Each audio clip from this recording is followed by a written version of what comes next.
Find sequence limits? Well, this theorem right here, this gives us one way to do it. If, let's say, that our sequence is defined by some function, then let's suppose that we have some explicit formula for the terms of our sequence.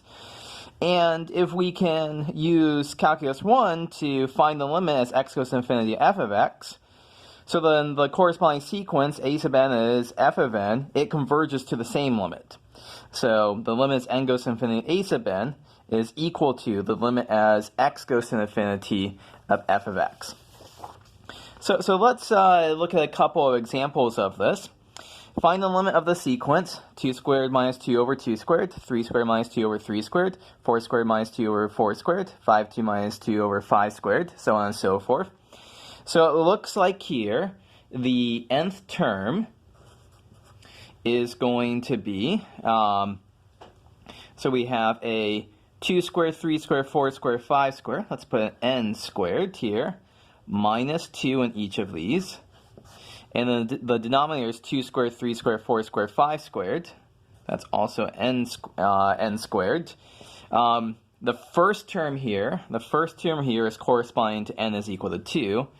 So we'll say this is the formula for n is at least 2.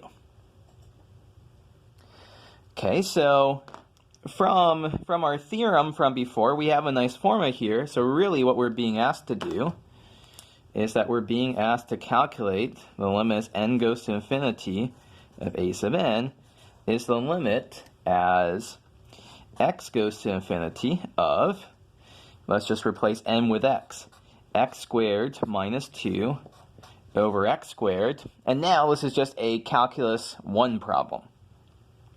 There's a couple different ways to do it. We could break this up into a couple parts. We can use the L'Hopital. I'll use the L'Hopital's rule here. So, because right now this is infinity over infinity in determinate form. So take the derivative of the top and bottom gives us 2x over 2x. And of course those cancel out to get 1. So this tells us the limit of this sequence right here, this limit is 1.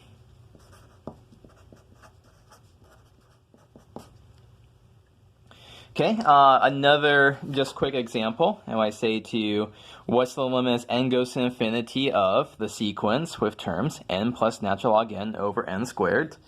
Again, we can just say this is equal to the limit as x goes to infinity of x plus natural log x over x squared.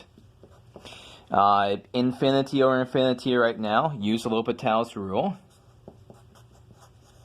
And so we would get 1 plus 1 over x, derivative of the top, over 2x, derivative of the bottom.